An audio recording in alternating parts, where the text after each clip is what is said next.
Introducing a mouth-watering recipe for fried chicken made in a pressure cooker. It's packed with Caribbean flavors like thyme and curry, and this dish is gonna be crispy and golden brown on the outside, yet tender and juicy on the inside. And best part, it only takes about 5 minutes to whip up in the pressure cooker.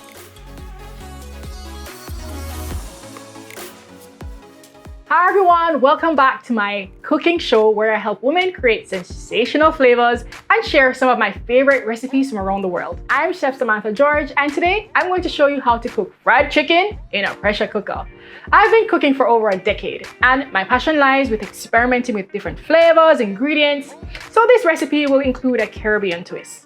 Alright, to start with this recipe, I'm not using a whole chicken this time. I've opted for leg quarters because I just really love using bone-in pieces because they're softer, they're moister, they have more fat content.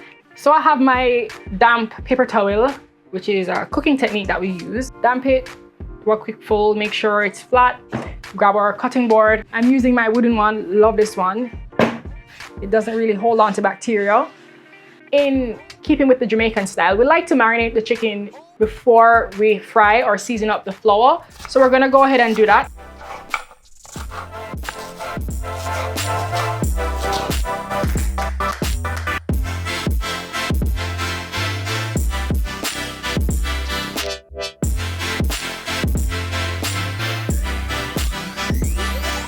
I forgot my sugar. And I know, Yargas are gonna be like, my mother didn't use sugar in my fried chicken. A lot of great chefs here locally, I know, that use a little bit of sugar in their recipes. It just adds a little bit of balance, a little yin and yang. A pull and push to the recipe. It's gonna also help with the marination process. It's gonna pull out a little bit of the moisture from the chicken so that when we're ready to dredge our chicken, which is to drop the chicken in our flour mixture, it's gonna stick to the chicken a lot more.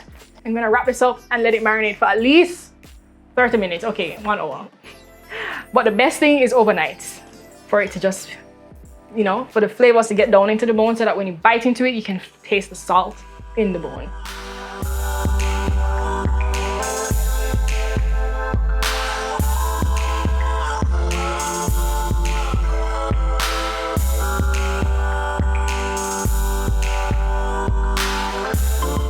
I'm reaching for this. Can you guys get what this is? Can you guess?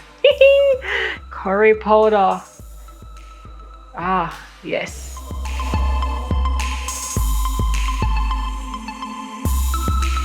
And last but not least, our baking powder. So it's 1 teaspoon per cup of flour. And I'm gonna use 3. Sometimes I even go a little bit more. 3.5, and it won't break the recipe.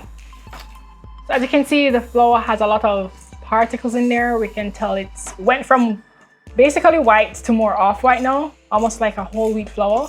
And that's it, we're almost done, guys. Can you believe it? Fried chicken is not so scary after all. It's pretty simple. You just gotta pay attention, enjoy the process, have fun. We also want to start with room temperature chicken because it adds to a more even cook on the chicken and also prevents the oil from getting too cold too quickly. Right here I have good old vegetable oil. It's perfect for frying chicken because it has a higher smoke point. By that I mean it takes a longer time for the oil to burn and create smoke, and we want it to be nice and not volatile. Alright, so I've added my oil, and the key point to note is whichever pressure cooker you're using, whether it's a 6-quart or 8-quart, just make sure the oil is at least a third way up, approaching a half of the pressure cooker so that the chicken can be submerged in oil. Remember, we're deep frying. We want to cook the chicken all around the circumference of the chicken, all around, one time.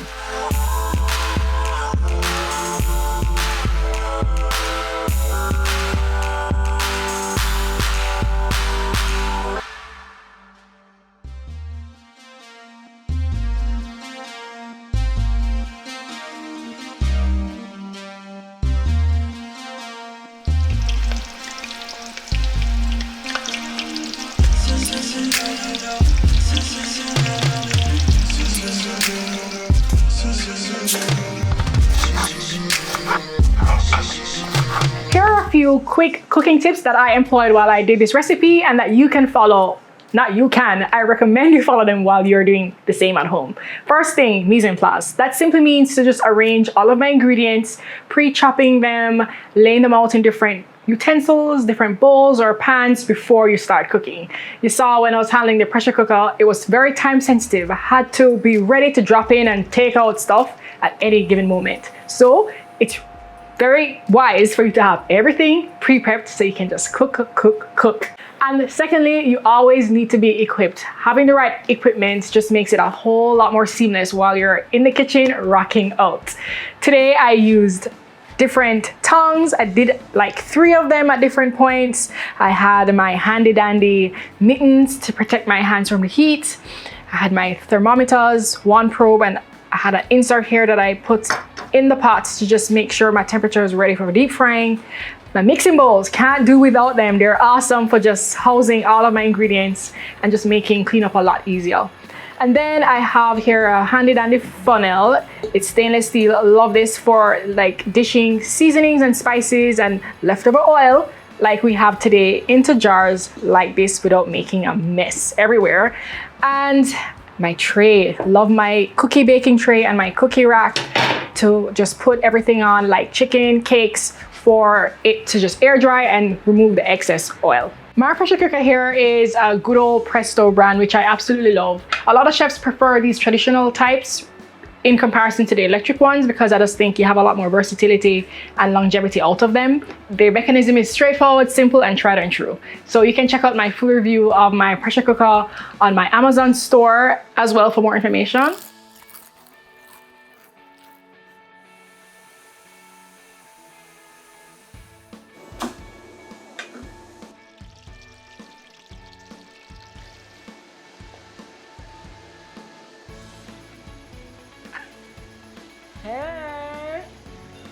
Just look at this beautiful golden brown color and the crispy skin that cracks with every bite. Yo, I get a kick out of this every time. I just think it's too cool. The aroma of the Caribbean spices is irresistible. Now, I know a lot of you are wondering, if this chicken is fully cooked to the bone, watch this. Some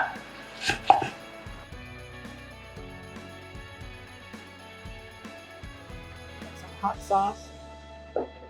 Ooh, yeah.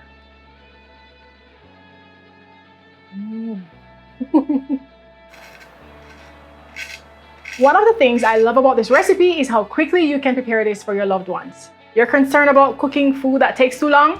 Kids hungry after a long day at school and basketball game, etc.? This recipe is the perfect solution. Majority of your meals don't need to be complex. Just simplify. Paradoxically, you're handling a pressure cooker, so it's seemingly more complex, but it's also quicker and faster and much easier to complete. So how do I feel about this method now that I'm done? So y'all know when you're deep frying anything, it sucks up a lot of oil. So that's there to contend with, and if you're on a diet, maybe avoid this method. So that will be my first review of it. Overcooking can also result if you cook the chicken for 1 minute over the time. You can have the chicken bursting open or the bones just becoming super soft and crumbly, and then that won't be a really great texture to contend with, right? Not as appetizing. So that's one thing. So make sure you stick to the time. 6 to 7 minutes is your sweet spot. You don't want to be doing this, pressuring the chicken for like 10 minutes or so. That's not good. You always want to make sure that the valve drops before you open. So that's one, safety first, guys. Overall, I really enjoy frying chicken in a pressure cooker.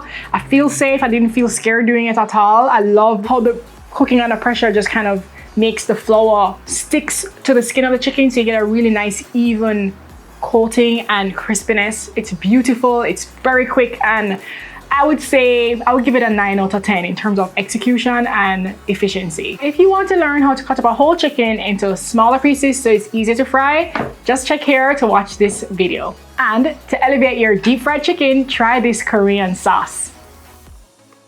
Be sure to subscribe for more ideas about simplifying cooking so that you can unlock sensational flavors.